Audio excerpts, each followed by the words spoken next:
Beaucoup de téléspectateurs Horizon Média nuyu naa leen dalati leen ci seen émission La Femme au cœur comme ni ngeen ko xamee ñuy daal di dem à la rencontre de ces femmes qui aujourd'hui évoluent dans une quelconque activité tey nag ñu déplacé wu ba fii di Tivaouane Peulh Darou Salam à la rencontre d'une jeune femme entrepreneur qui évolue dans le domaine de la maroquinerie et de la cordonnerie muy daal di nekk madame Anna Magné Mbaye bonjour à toi. Anna Magné Mbaye Doucouré. Anna Magné Mbaye Doucouré alors bonjour. Oui, bonjour. J'espère que vous allez bien. Oui, très bien, merci. Alors, tey nga nekk benn jeune entrepreneur, une jeune femme di évoluer dans le domaine de la maroquinerie et de la cordonnerie. Est-ce que mën nga ñoo wax lan ngay def exactement? Tout d'abord maa ngi nuyu. di nuyu seen téléspectateurs yëpp. ak di leen jaajëfal ci déplacement bi ngeen def ba yegg si fii. Merci. man moom bon su may wax si li nga xamante ne mooy sama liggéey. mu ngi tourner autour du cuir au fait. ak du faux cuir. di defar li nga xamante ne moom mooy ay dàll sac ak ay accessoires. des portefeuilles et autres. ci loolu laa nekk ci loolu laa yëngu. D'accord. Alors ñu gis ni yaa ngi yëngu ci wàllu maroquinerie et cordonnerie est-ce que y a une différence entre les deux entre maroquinerie ak cordonnerie? Si, il y a une différence parce que tey cordonnier. Normalement sooy def formation cordonnerie daal lañ lay jàngal. D'accord. daal kese lañ lay jàngal mais su nekkee da nga nekk maroquinier tout ce qui tourne autour du cuir au fait da nga koy defar. D'accord. Plus particulièrement nag les sacs. Les sacs. Ouais, les sacs, les pochettes, les portefeuilles et autres. Donc tey da ngay defal lépp luy pochette dàll portefeuille en tout cas lépp loo xam ne day laal cuir et le faux cuir comme tu viens de le dire. Oui. Alors ñu gis ni nga tuddee sa entreprise bi Oudé bu jigéen et c'est pas facile ngay gis Oudé bu jigéen dans la société tey lan moo la ci dugal tout en sachant que c'est un métier boo xam ne góor yi lañ ciy faral di gën a gis. Tur Oudé bu jigéen du man sax maa ko tuddee sama bopp. Parce que d'habitude su may dem di jënd fourniture yi nga xamante ne moom laay liggéeyee les vendeurs à la Médina ils ont tendance à m'appeler pas à la Médina mais Tilène.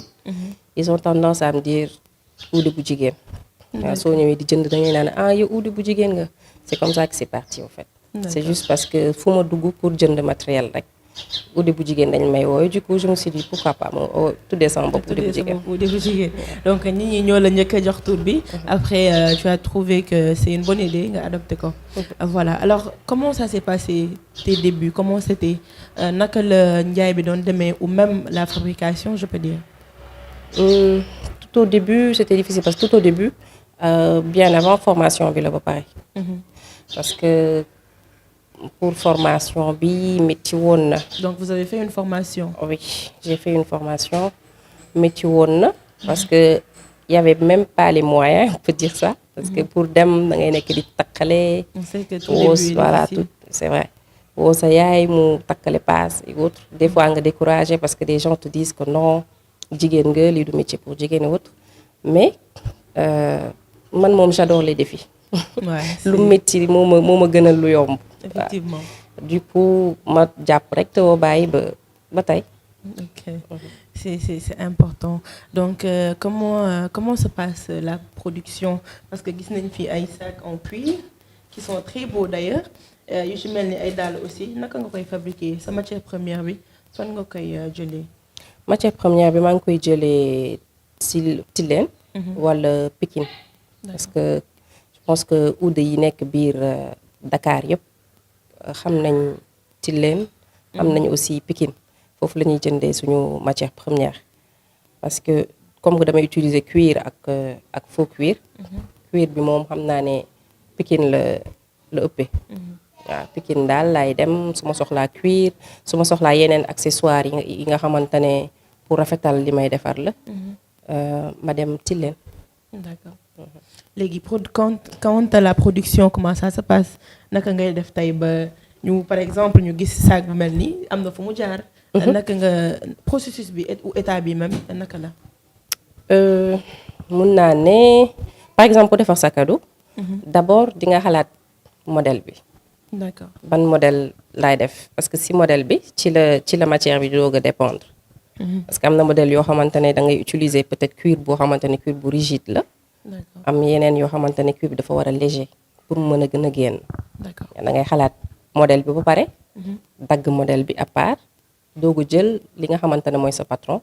teg ko pour mën a def li nga xamante ne mooy sa liggéey après nag nga jëw xool li ngay renforcer cuir bi après nga ñëw xoolaat li nga xamante ne moom mooy sa doublure bi nga xamante ne moom moo ciy dem. après ci nga li mujj nag mooy fermeture yeeg autre nga xamante ne moom mooy nekk ci sac bi nga xool nan ngay agencer couleur yi. D'accord, c'est très important parce que suñu gisee sac bi am na couleur noire couleur rose si je ne me trompe. Cuir bi c'est un cuir léger ou cuir bu diis bi comme ni nga ko waxee. bu noir bi waaw cuir bu diis bi la. mais bu rose bi par contre diisul dafa léger. Donc prix yi comment ça se passe tey est-ce que njaay bi mu ngi dox est-ce que yaa ngi ciy gis sa bopp bu baax yaa ngi am ay commandes. waaw au début métti woon na. mais léegi nii quand même yëf yaa ngi ñëw ndànk-ndànk. waaw nit yi ñoom ñu ngi jënd parce que soo toogee bu njëkk ba da ngay toog toute une semaine doo am benn commande mais léegi da ngay am commande ba yenn yi da ngay naan da ngay repousser parce que da ngay ragal jël lu bëri. te doo pare à temps. mais sinon bu dul woon loolu kon. leneen la ñuy wax. mais parfois il faut nga ñeme risque mais bon c'est vrai que parfois mënoo engagé loo xam ne tamit après tu es sûr de ne pas pouvoir terminer. donc tey naka la njaay mi di demee mis à part njaay bi sax comment tu fais en tant que jeune femme est-ce que tu as eu à finir tes études wala tu es toujours étudiante nga koy boole ak entrepreneuriat bi comment ça se passe. non je suis pas étudiante. dépassé na stade boobu peut-être que ça se voit pas waaye âge bi avancé na. D'accord. mais man pour mes études moom ci bac laa yem bon après je me suis dit pourquoi pas me lancer pour des formations. bi may def formation c'était en secrétariat bureautique. D'accord. mais te taxawul ma am ci dara. aw ma ci dara aw ma ci liggéey aw ma ci dara sonn nekk caissière après nekk. vendeuse mais après je me suis dit pourquoi pas ma dem defi leneen loo xamante ne au moins man par mes propres mains dinaa am loo xamante ne dinaa ko mën a produire sama bopp jaayal ko sama bopp. effectivement c'est très important nga def jóge ci secrétariat bureautique ñu gis la tey dans le domaine de la maroquinerie c'est vraiment extraordinaire qu'en est-il de ce diplôme-là est-ce que tu comptes peut-être après def ci dara wala tu veux tout simplement te concentrer sur ta carrière d'entrepreneur. non diplôme boobu moom fàtte naa ko. daa mel ni entrepreneuriat bi moo gën a indi xaalis de. waaw moo gën a indi xaalis en fait moom parce que bële comme que da ngay sonn galérer que gisoo ci lenn loo xamante ne avancé loo na la. du coup j'ai tout oublié. D'accord, je vois. Alors aujourd'hui en tant que femme entrepreneur xam nañ ne entrepreneuriat yombul quelles ont été les difficultés yoo xam ne tey jànkonteel nga ko ci ce parcours disons. difficulté yi mooy peut-être des fois malhonnêteté yi nga xamante ne moom le client yi di am. parce que des fois da ngay gis client yoo xamante ne tout au début la woon parce que léegi moom soo ñëwee di commander. da ngay joxe acompte. da ngay joxe acompte et que voilà mais bu njëkk ba da ngay gis ku la woo commandé dara desul lu pour nga livrer ko doo ko gis. di nga dem ci adresse bi di nga koy woo ba sonn mais doo ko jot waaw genre kii yooyu daal lañ doon jonkonteel tout au début mais après je me suis dit que pourquoi pas man may laajte acompte balaa may commencer quoi que ce soit. c'est plus sûr. D'accord. Et mis à part par rapport à clientèle bi par rapport à la production comment ça se passe léeg-léeg doo am ay problèmes pour peut-être écouler ta marchandise wala boog ndax doo am ay difficultés pour bien faire les choses je sais pas. Si c'est pour vendre la marchandise man tout le temps sur commande lay liggéey. sur commande lay gën a liggéey en fait parce que c'est un peu rare. nit soxla dara mu fekk ko fi. waaw parce que man sur commande lay liggéey. mais pourquoi pas xam naa dinaa essayer aussi defar stock. toog di xaar parce que comme li may wax tout le temps rek dafa di liggéey boo xamante ne joxoo ko mu lekk joxoo ko mu naan en plus du nëb. du coup bu fi desee fii ak 10 ans du def dara du changer. waaw moo tax pourquoi pas def sa stock teg mais c'est juste que affaire yi day changer du coup style de mode bi yeneen ak yeneen day changer du coup boo doo bëgg a defar benn lot boo xamante ne après ça va rester ici moo tax may liggéey juste sur commande. Sur commande. Alors parlons de l'eau wala bokk ci ni ngay defaree production bi naka lay demee c'est tout le temps le même modèle wala tu as parfois da ngay changer def yeneen modèle et produit ni ngay designer fan la lay jëlee c'est une inspiration ou comment ça se passe. Une inspiration je dirais parce que man su ma toogee ba xalaat dara rek même lu mu guddi pour ma nelaw problème la. il faut loolu mu leer ba leer ci man carrément. pour ma mën ko defar. waaw parce que du loo xamante ne bokkul ci formation bi en fait formation bi dañ lay jàngal nan ngay defaree mais waruñu la nan ngay xalaatee modèle. il y a des choses yoo xamante ne ça vient naturellement waaw mënuma sax joxe explication damay toog xalaat. dara ma ne pourquoi pas ma defar ko parce que. comme que léegi fu mu ne nii bu doon rek da nga jóg def comme ñëpp gis modèle reproduire ko dafa yomb. du ma ne sax dafa yomb parce que kii dagg modèle am xalaat ko defar ko moom moo xam nan la ko defaree. effectivement du coup man je préfère ma xalaatal sama bopp sama modèle defar ko moo ma gënal ko may copier modèle lu jàmbur. modèle lu jàmbur si c'est important donc tey mën nañ ne travail bi du début à la fin yow yaa koy def amul kenn ku la si jàppale. non amul kenn man kese may liggéey. parce que peut-être que est-ce que du dama compliqué. est-ce que tu as essayé quand même wala c'est un choix. non si des fois j'essaie parce que des fois di nga am commande yoo xamante ne yow kese doo ko mën def. parce que diir bi ñu lay jox comme délai dafay gàtt su nekkee yow kese yaa koy def da ngay sonn. doo dem parce que korité par exemple wala tabaski da ngay fees day métti. damay tëdd nelaw sax di xalaat ne sama téléphone mu ngi sonné te fekk téléphone bi sonné wul parce que tellement que da ngay sonn. moo tax. période yu mel noonu dafa am ñeneen ñoo xamante ne damay liggéey ak ñoom.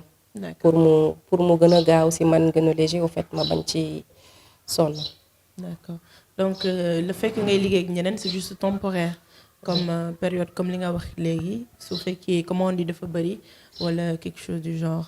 alors par rapport à local bi comment ça se passe est-ce que yaa ngi xalaat ubbi leneen lu gën a mag ñu xam Magné Mbaye ci maroquinerie ak cordonnerie ñu gis ni après peut-être tu as une grande boutique bu uude bu jigéen ñëpp xam ko fépp est-ce que parfois ça te passe à l'esprit. ah oui tout le temps j'y pense tout le temps c'est juste que bëgguma yàkkamti dara. dama bëgg def yëpp étape par étape. parce qu'il arrive même des fois ñu ne la foire am na fii il faut que nga ñëw léegi lii man je préfère ma pare carrément pour mën a lancer wu si yenn yi. d'accord waaw damay am ay propositions ci ay foire par exemple. mais je décline je dis toujours que man dama bëgg pare carrément après je me lance sur ça sama je sais pas man maa mel noonu mais pour boutique dafa nekk loo xamante ni ci loolu laa nekk ci loolu laay liggéey fa. parce que loolu kese man moo ma tere nelaw instant bi incha allah dina am xam naa yàggatul dara. dina sotti carrément donc parlons de le fait que tu n'es pas encore prête donc depuis combien de temps yaa ngi ci domaine bi. Ça fait plus de 5 ans que je suis dans ce domaine plus de 5 ans maa ngi ci. intéressant donc plus de 5 ans mais quand même bëggoo jël yenn risques yi pour dem à la fois présenter tes produits. parce que pour dem à la foire présenter mes produits xam nga tey foire bi dafa rëy nii rek ci wax mais li ngay dem dépenser foofu ak li nga fay jëlee comme recette en fait du dara. par rapport ak li nga xamante ne yaa ngi koy am par commande ñi nga xamante ne ñu ngi ñëw jënd ci si yow. foofu laa gën a gisee sama bopp en fait que dem foire di perdre sama xaalis dafa métti de.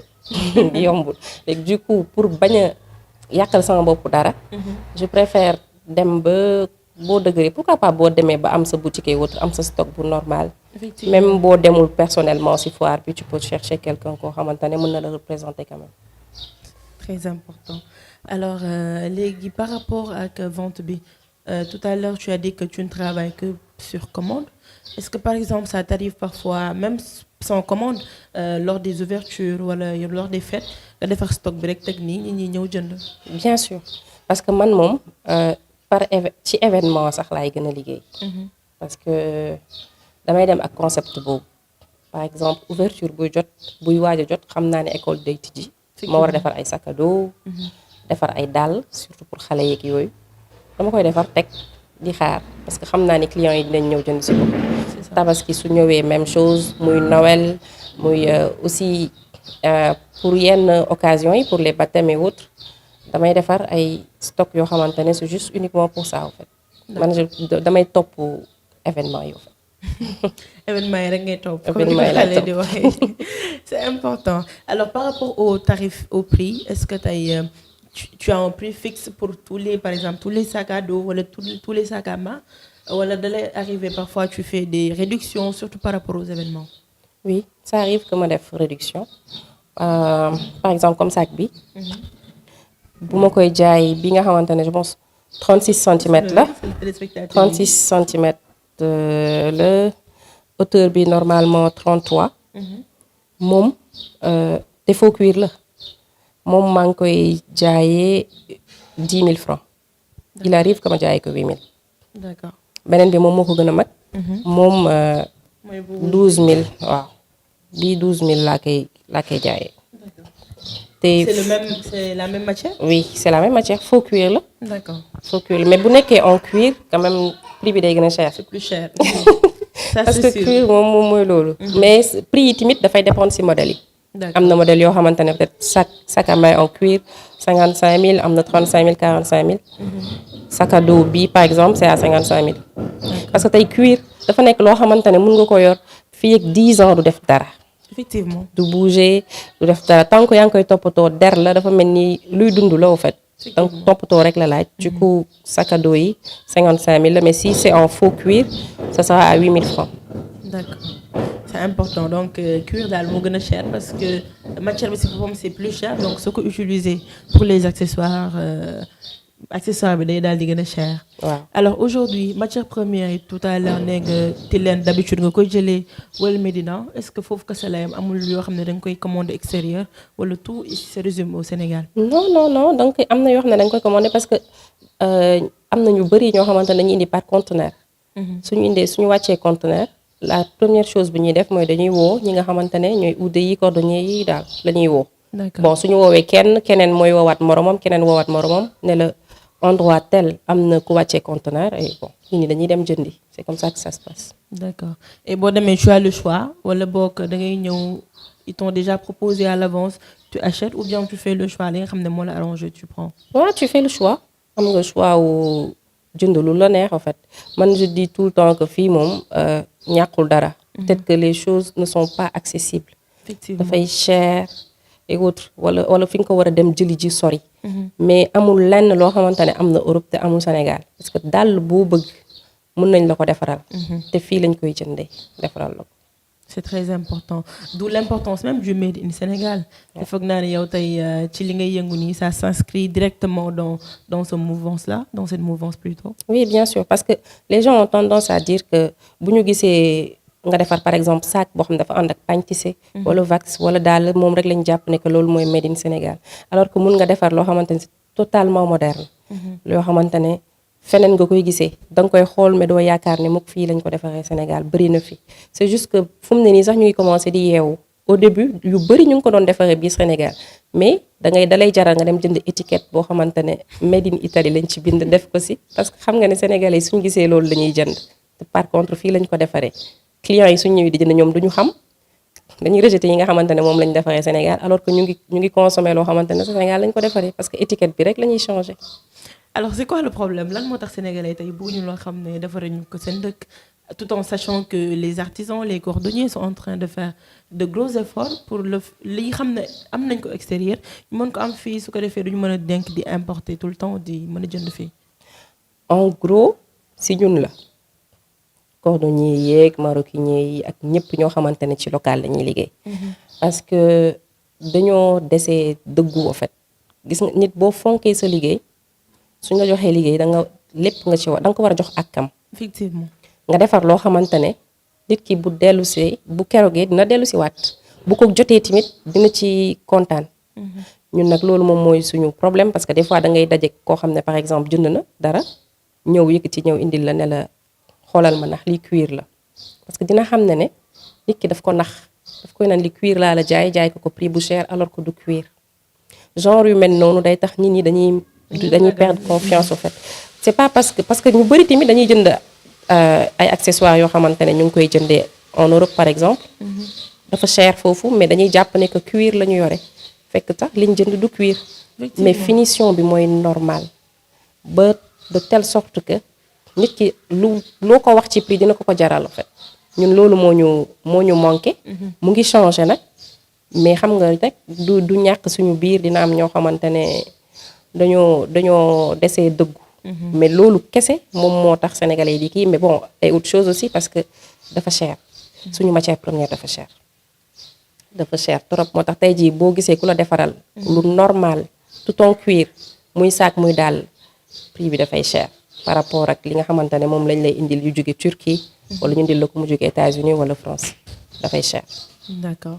Donc il est temps kon ñi gën a xool lu ñuy def surtout par rapport à la parole parce que nee nañ nit ku nekk kàddoom nga am ne pas essayer de berner les gens te defe naa ni loolu bokk na ci li nga xamante ne les gens ils préfèrent plus li nga xamante ne day jógee Italie wala Maroc plutôt que lu ñuy defaree Sénégal ñoom l'essentiel na nekk hors du pays rek même bu si c'est un faux cuir comme tu as dit l'essentiel nañ ko defaree foofu noonu. Alors aujourd'hui lan mooy sa innovation parce que gis nañ ni y a beaucoup de personnes qui sont quand même dans le domaine de la maroquinerie tey yow en tant que Oudé bu jigéen lan mooy sa touche personnelle ci li ngay def. man je dirais que man moom topp ma lu bëri. genre damay dem ak sama xel tout le temps su ma xalaatee ne lii war naa ko mën a def rek dama koy def awma limite en fait. parce que tey jii ki nga xamante ne mu ngi defar dàll par exemple peut-être que dafa bëgg yem ci dàll kese. mais waroon na mën a dépasser defar dàll kese am na yeneen yu bëri yoo xamante ne war na ko mën a defal boppam parce que man pour man formation dañ lay jàngal li nga xamante ne moom mooy base bi. mais le reste yow yaa koy jàngal sa bopp. et bu demee nag ba sori je pense que waruñu mën a limiter wu juste sur une chose parce que man su bañ naa ko ba panier d'arrangement sax dama koy defar. alors damay bëgg nit ki bu ñëwoon tey par exemple sama boutique. su ma ko amoon bu duggee lu mu bon dina am lu mu jënd. lu mu bon daal du génnee loxo neen. dina am loo xamante ne dina ko jënd yóbbaale. pour man daal waruñu fixé wu benn limite genre kii ci lii la war a yem. il faut que nga gën a sori. gën a jéem a dépasser gars yi quoi si c'est on ça. peut le dire ainsi. Donc c'est très bien aujourd'hui que tu sois un peu que tu fais un peu du tout surtout boo nekkee dans le domaine de la maroquinerie et de la cordonnerie comme ni nga ko waxee tout à l'heure faire des sacs des chaussures et tout en tout cas lépp li nga xamante ne tey daal ça touche la maroquinerie. Alors aujourd'hui en tant que jeune femme tu as une vie familiale tu as ta carrière d'entrepreneur naka ngay jongler entre les deux pour qu'il y ait un équilibre. C'est pas si difficile que ça. Parce que man depuis toujours bi ma gënee nekk xale sama yaay dafa doon dem liggéey di ma bàyyi ak xale yi dinaa dem jàngi wàcc ñëw toggoo et autres. Du coup dafa mujj dem ba nekk habitude. Aussi nga am jëkkër joo xamante ne il est compréhensif. yëf yi méttiwul en fait. et que comme man dama yàgg bëgg a bricoler. daa mujjee nekk habitude en fait ci famille bi. D'accord.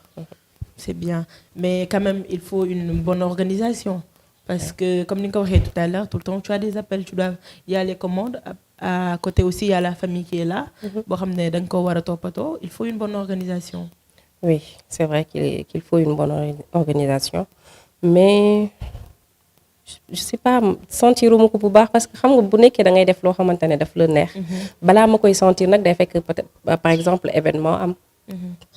wala ñi nga xamante ne dañuy jënd en gros parce que am na ñoo xam ne dañuy jënd ci man en gros pour revendre du coup période yu mel noonu moom dinaa xaw a saturé dina xaw a métti trop mais comme que ni nga gisee nii fii sama benn doom bu ndaw moo fi nekk sama doom bu jigéen l'autre il est grand moom il se débrouille tout seul.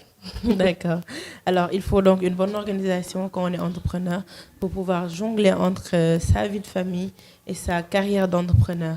Alors aujourd'hui en tant que femme entrepreneur est-ce que tu as eu à bénéficier de certains avantages ou de certaines opportunités est-ce que tey am na ñoo xam ne jàppale nañ la ci sa carrière. Si am na ñoo xam ne jàppale nañ ma parce que je peux citer ki nga xamante ne moom mooy Mamiko par exemple. Mamiko moom bu Femme Chic parce que dafa amoon benn période boo xamante ne dañ doon xool na la ñuy def pour defal prêt juste des femmes pour def prêt pour des femmes entrepreneurs. Du coup j'ai été sélectionnée mu contacté ma mettre ma en rapport ak la banque pour ma mën a jot ci financement bi waaw loolu moom am na.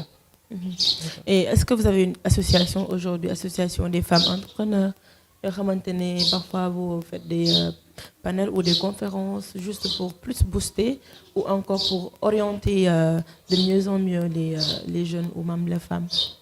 L'association c'est pas pour les femmes bi nga xam ne ci la bokk mais par contre c'est pour les cordonniers et maroquiniers. D'accord. Boobu waaw ñu ngi ciy dem ndànk-ndànk mais bon on a trop de difficultés en fait. On en a trop du coup les autres duñu xaw a gëm projet bi noonu. dañuy bàyyeeku parce que la plupart du temps li nga xamante ne mooy promesse yi ak li ngay ñëw gis du doon benn. Donc tey yan genre problème ngeen di jànkonteel ci association yu mel noonu. Problème yi mooy mën nañu xëy nañu am nañu financement pour ñi nga xamante ne ce sont des artisans par exemple. Bon après ñu xëy benn jour parmi les artisans ñu génnee ci ñi nga xamante ne ñoom ñooy cordonniers yi. Oh là là. Ce sont des difficultés yoo xamante ne moom la ñuy jànkonteel. Parce que tey jii su nekkee amuñu lu ñuy jàppale dëgg duñu dem. Effectivement te base bi yëpp ci li nga xamante ne moom moo ëmb lépp. Par exemple ci ministère de l'artisanat ñoom ñoo ñu war a mën a accompagner en fait pour ñu mën a atteindre suñu ay objectifs. Surtout. Mais su nekkee dañuy ñëw def benn projet pour les artisans après ñu xool ñenn ñoo xam ne dañ leen di seppi ci biir. Alors là du dem. Ça c'est sûr. Ouais. Donc tey d'après toi naka le ministre de l'artisanat ou même toutes ces personnes qui gèrent aujourd'hui tout ce qui tourne autour de l'artisanat nan lañ leen mën a jàppale tout en sachant que tout à l'heure énuméré nga le fait que même la matière première est très chère ici au Sénégal. Oui ni ñu mën a jàppale comme par exemple xam nga defal nañu ay formations yoo xamante ne c'était uniquement pour le cuir. D'accord. Pour tannage. Tannage bi da ngay jël cuir bi defaraat ko. Cuub ko ci couleur bi nga xamante ne moom nga bëgg c'était même du tannage végétal en plus. Parce que boobu dañu doon wàññi li nga xamante ne moom mooy produits toxiques yi ci nekk. D'accord. Pour mën ko kiyee mais bon tey suñu amoon usine par exemple pour traiter li nga xam ne moom mooy cuir boobu. dinañu doon jàppale lu bari parce que dinañ ko doon mën a utiliser à moindre coût en fait. D'accord, c'est très intéressant. Donc c'est très important donc ñuy daal di lancer appel rek à ce ministre de l'artisanat mu gën a gëstu ñi nga xamante ne tey ñooy les artisans les cordonniers et tout ce qui tourne autour de ça. Alors aujourd'hui en tant que femme entrepreneur yan conseil nga mën a am yooy jox toutes ces femmes qui veulent se lancer dans l'entrepreneuriat ou même qui y sont déjà. Pour les femmes entrepreneurs li gën a am solo mooy le fait que nga gëm sa bopp ba pare. Xam fi nga jëm parce que il faut que nga am sa objectif boo xamante ne dafa war a dëgër dara yombul en fait yëpp métti mais boo fixer sa objectif ne lii ci loolu laa jëm je pense que ak gëm yàlla gu mat sëkk di nga ci yegg waaw loolu kese dañ leen di ñaan parce que yëf yi àndul ak mbumbaay bëgg sol lu rafet wala leneen parce que boo nekkee entrepreneur moom am na yoo xamante ni il faut que nga teg ko de côté ba heure bi jot bu jotee rek yomb. Important c'est un conseil très important donc ngeen daal di ko appliquer rek parce que am na solo bu baax. Alors aujourd'hui pour finir yow en tant que femme entrepreneur yan mooy say objectif tey. Man comme sànq parce que bi ñu ciy wax sama objectif bi nga xamante ne moo ma gën a sonal instant yi mooy ubbi sama boutique. Ubbi sama boutique ba pare doogu mën a nag commencer nag di exporter pourquoi pas doogu mën a jàll ci leneen. Ma gën a mën a féex parce que instant bi soo nekkee ci production et autres dafay xaw a métti mais soo demee ba pare nga am nga sa boutique ak leneen am sa stock di nga mën a au moins liggéey ak ñeneen pourquoi pas comme ça di nga mën a am temps wu voyager et que nga exporter li nga xamante ne moom ngay liggéey de par le monde. Je suis aussi présente sur les réseaux sociaux si Instagram sous le nom de Oudé bu Jigéen Anna Oudé bu Jigéen. Facebook Anna Oudé bu Jigéen sur Twitter Oudé bu Jigéen Magne Mbaye et sur TikTok aussi Anna Artisane. Numéro de téléphone bi 77 433 85 42. Pour ñi nga xamante ne dañuy bëgg ñëw sur place aussi mën nañ ñëw ba croisement Tivaouane Peulh Darou Salam extension ci pharmacie bi. Alors ban message ngay lancé tey à tous ces artisans et la population sénégalaise je vais dire concernant le made in Sénégal pour ñu gën a wàññi importation bi gëm ni am na ñoo xamante ne ñu ngi liggéey loo xam ne fii c'est comparable ak li nga xamante ne ñu ngi koy jëli extérieur. Bon li ma ciy wax mooy de toute façon bu njëkk ba mën nañ noonu d'accord ne waaw finition amul wala du ñu respecter suñu kàddu mais léegi fu mu ne nii ñi ci am jom ak fulla kenn mënu leen a compter bari nañ torop que ce soit ci artisanat mu nekk ci menuiserie wala leneen ak leneen tey da ngay xam ne carrément par exemple nit suy jënd lal bu ñu importé su xasee ba yàqu na kenn mënu ko defar mais bu nekkee loo xamante ne fii lañ ko defaree Sénégal peut-être que menuisier mën na la ne dina pare dans 20 jours alors que di nga xaar 2 ou 3 mois pour jot ko mais li nga xamante ne moom la ñuy am fii ci qualité mënuñu ko am feneen. te bu nekkoon day accessible en fait pour ñu mën a jot ci yenn yi dina doon yomb bu ñu bloqué woon par exemple li nga xamante ne mooy marché turc bi nga xam ne ñoom ñoo indi fi marchandise yi jéem a bloqué pour mën a par exemple tabaski wala korité ñu ne attends pourquoi pas ñu bloqué marché turc ci dàll yi muy indi xool nan la suñu artisan yi di écouler seen marchandise ce serait bien dinañ ci doon génn. te defe naa ne dina leen gën a jàppale donc di la remercier bu baax madame Anna Magné Mbaye ñu daal di la bàyyi rek nga tàggatoo ak suñu téléspectateurs yi. yéen kay laa jaajëfal ci yoon bu métti bi ngeen jaar pour ñëw. c'est un plaisir. di leen jaajëfal bu baax di jaajëfal aussi seen téléspectateurs yi. di remercier aussi ñi nga xamante ne ñëpp ñoom ñoo nekk di ma encourager ci li nga xamante ne ci lay def di ci jiital di sant suñu borom bu baax a baax a baax.